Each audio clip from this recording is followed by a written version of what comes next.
Okay.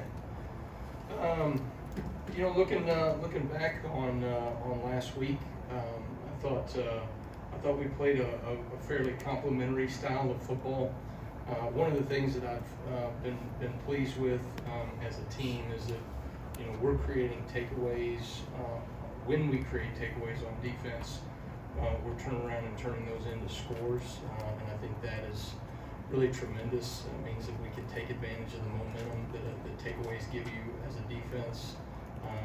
I think our players are continuing to focus on creating takeaways as a defense. I thought we took a huge step forward this past week. It showed up in some way. We were able to create 2 forced fumbles in the game, but we had what we call 13, really takeaway opportunities or takeaway attempts, where we got hands on the ball, whether it was a pass breakup, whether it was breaking on a potential interception that we just didn't come up with, or getting to the quarterback in the backfield and having an opportunity to create, sacks and sack cost fumbles. We had 4 forced fumbles in the game.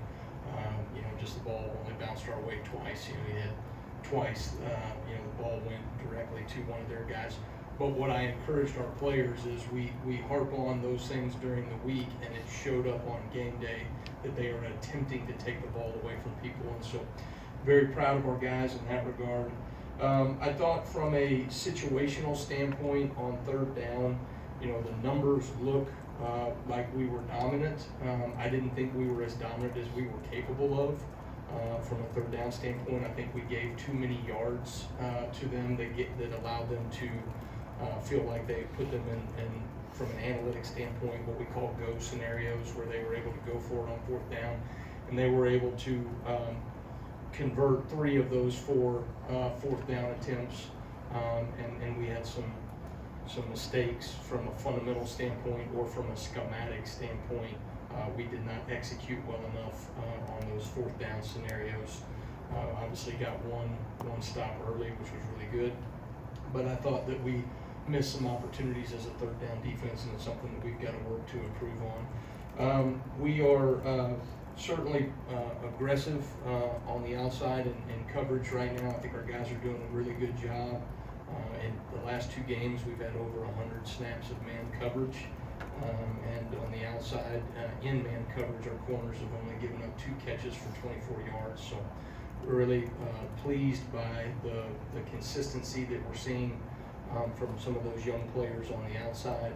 I think that we've been fairly sticky in coverage. I think we're denying some of the easy access throws, and yet at the same time, we've been able to limit some of the explosive plays downfield.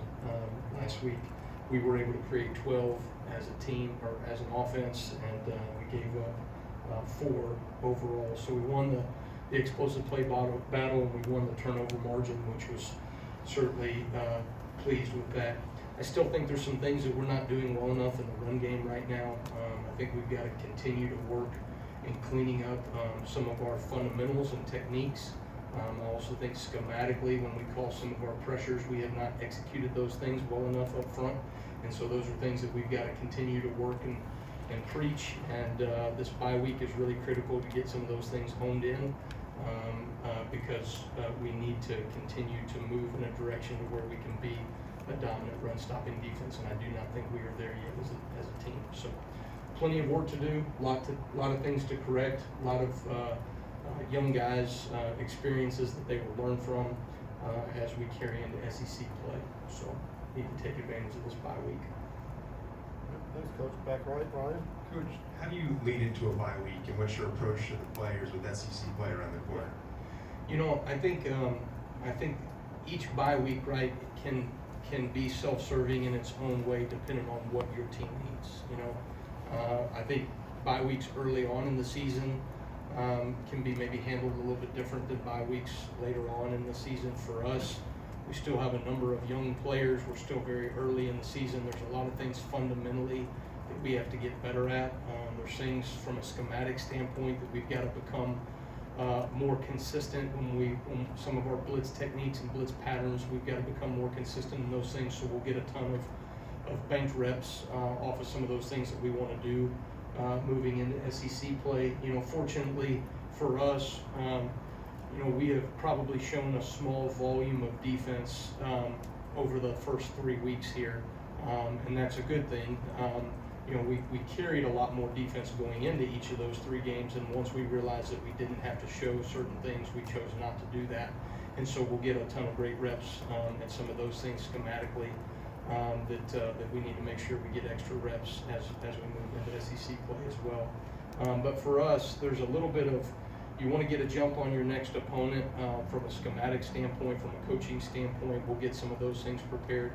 But also, if there are things that we are going to see in the next few weeks that we do not see in practice or we have not seen yet this season, we may use a walkthrough or a scout team period to probably get a jump on some of those things as well, based off of schematics that we're going to see from our opponents maybe the next 3 to 4 weeks. So, you know, there's a number of different layers to how you handle a bye week and what you need to get done. Jump to the left side of Chase. Malachi Moore told us last week that you've been known to show the players some NFL clips just to show them how the certain things are done at the highest level, even some retired players apparently. Yeah. The question is, who were the couple of your favorite NFL players to put up on the screen? Well, I don't know if I would say any one specific player. What we try to do is we give examples of great execution.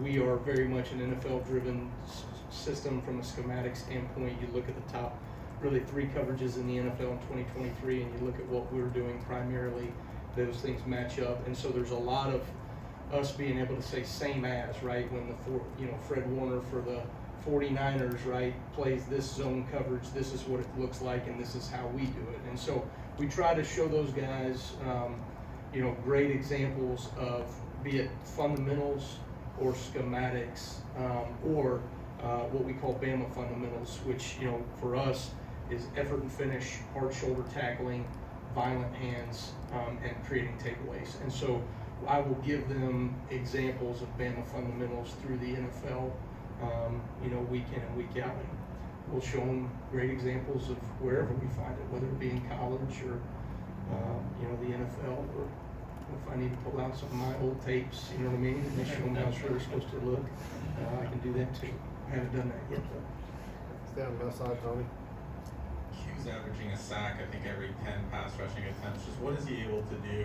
Or I guess, how have you seen him kind of come off the bench and provide that instant impact without getting a ton of snaps throughout the game? Yeah, that's a stat right there, to be able to create production for our defense and to be able to create some havoc. Q has really stepped up in some big moments in games.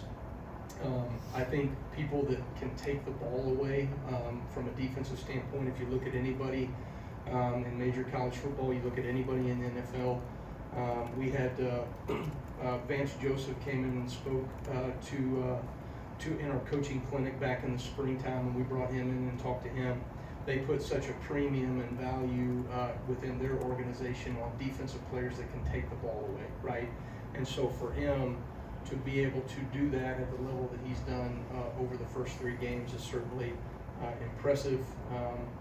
His level of commitment to his team, to his teammates, to working for the standard every single day. It's great to see people that do things at such a high level and meet the standard day in and day out of practice be rewarded on game day. So very proud of him. Jump over the right side to Nick. Yeah, you talked about showing a small volume of defense through the first 3 weeks. What is that like in terms of you deciding in the moment to, okay, let's not show this yet? Like, what is that kind of mental aspect for you like? Yeah, it's there's a little bit of a challenge to that, right? You certainly want to make sure that you have everything prepared and the bullets that you're going to need in order to execute at a high level in the game.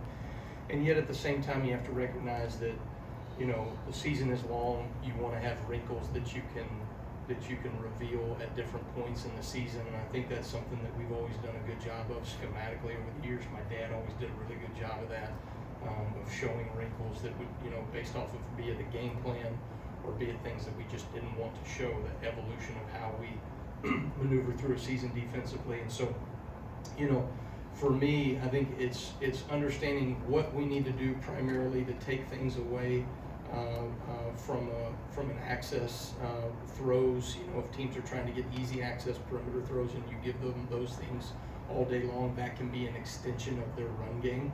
And so you want to essentially find ways to establish stopping the run.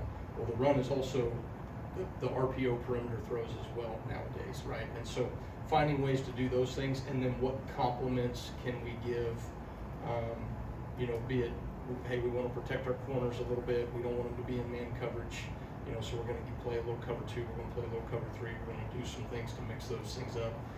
And then you certainly have your situational change-ups, third down, red zone, some things from a different perspective. But I can't say that there's an exact science to it. There's a bit of an art to it, but it's conversations that we have series by series as a defense based off of what we want to run and what we want to be able to show going into that next series of plays. Back left, Steven.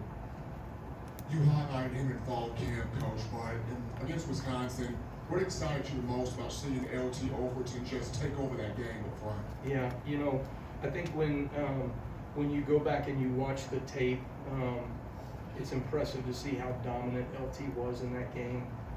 He continues to show up. He's a tremendous on-body rusher, as I've talked about, first and second down transition pass rush. Does a really great job in that regard. Very physical at the point of attack. There was a play where they tried to run a power concept when they were kind of backed up in their territory, and they ran power at him, and he really was dominating on 2 different blocks. He at the point of attack off of a tight end, and then somebody coming back across to be able to kick him out, and he kind of knocks that guy out too, and then makes the play in the backfield. So he just continues to show up from a level of physicality. He plays with a tremendous high motor, and he is very efficient and effective in terms of what we're doing schematically right now. So very pleased with LT, and excited to see what he will continue to grow and produce in our defense. Emily Grace, middle of the row there. Coach, last week you spoke about the lack of turnovers and takeaways you're disappointed in. This week there was an uptick in that. What do you think clicked between last week and this week to allow for that success? Well, I think good coaches get what they emphasize in practice, and if you have your player's ear, if you're able to communicate in a way that they can grasp and latch on to what you're saying, those things should show up in practice, and then those practice habits show up on game day. And I think our players did a really tremendous job. It's something that the players needed to understand. It was not acceptable, right, to not create takeaways, to not get the ball out. That's who we are as a defense. It's what we preach. It's one of our Bama fundamentals. It's an identity of who we are as a Swarm D. And so I thought they did a really tremendous job of taking ownership of that. And then, one of the jobs of a coach is you cast vision for your players, but then your players have to accept, some portion of that vision, and then you reinforce it day in and day out with relentless detail until they can actualize the vision for themselves. And what is happening on our team right now is you're seeing some of our older leaders that are helping these younger players actualize the vision by holding them accountable to those details, and then it's showing up in games. And so very, very pleased with a step in the right direction in terms of attempting to take the ball off of people. We have time for 2 more questions. Start with Colin on the far left. Having played in the SEC, having coached in the SEC and against SEC teams, what do you feel like, especially for those younger guys in your defense, what does it take over these next 2 weeks as you guys prepare to make that jump up to SEC play to make them the most prepared? What's like the most difference that younger players can expect with that with that conference competition? I think I think for us, players have to continue to stay and work at their process. For us, I talked about this at the beginning of the season in fall camp. Our younger players that are going to come out, right? Experience is finite, and there's a number of players on our team that lack some of that experience because they just got here, the freshmen. And so to take some of the experiences that they've had from Western Kentucky or South Florida or Wisconsin and apply that right to some of the things that they're going to see in the SEC is certainly critical, that they fix the mistakes of the past and that they can sustain that correction throughout the season, because whatever you put on tape, teams are going to schematically and from a talent perspective find ways, matching up personnel to be able to expose those things that you put on tape. And so we've got to do a great job of being mindful of the things that we did not do well enough as older players, as younger players, and then be very focused throughout this bye week, and then each week make sure that we continue to remind our players and show them the things that have hurt us so that they don't hurt us again. And that's something that, I spend a lot of time during the week of preparation on what we call self-scouting, right? Where we scout ourselves, our own look, what hurt us, what did we get hit on, what are teams going to be able to see so that I can anticipate how I'm going to be attacked, from one week opponent to another week opponent. And that's varying and differing in the SEC from one week to another, but that's part of what, a coordinator does, right? Is you find ways to anticipate based off of your self-scout and who they are as an offense to protect your players so that they can go execute at a high level. We certainly got to do that. All right, we'll wrap up with Alex right here. I hate to end on a redundant note, but on LT Overton, Coach DeBoer really stressed how well he fits within the system. Yeah. I'm wondering if you could speak to that, and is there sort of an NFL comparison in terms of traits that you look for in that position specifically? Well, the field defensive end is a very critical position, for us. When you play a 3-4 nickel 4-2-5 scheme, you really runs to the field. It's important that you have somebody that is a presence, right, when they want to build a three-man surface, meaning that they want to have a tight end blocking scheme to the field side, being able to, really dominate those one-on-one matchups on a tight end to make it hard to run in that C, B gap area to the field as well. And then their ability to transition pass rush, right? You have to have guys that are physical enough in the run, but on first and second down, before we can get maybe another personnel or rush personnel group out there on the field that can transition pass rush. And that's why I talk about LT being such a great on-body rusher. He does a really great job of transitioning from a run fit to a pass responsibility. I don't know if you saw how I did that right there, but doesn't look as good as LT. But just to be able to transition pass rush and his ability to create havoc in the backfield on first and second down, I think is really important for us as a defense structurally. But even when you look at teams in the NFL, it's really the same. It's really the same matchup. And there's a fine line of playing the run fit and then stopping the run on the way to the pass. And I think we're doing a really good job with both LT and Jamarian Latham from that field bandit position. All right, thank you, Coach. Okay, thanks guys for your time.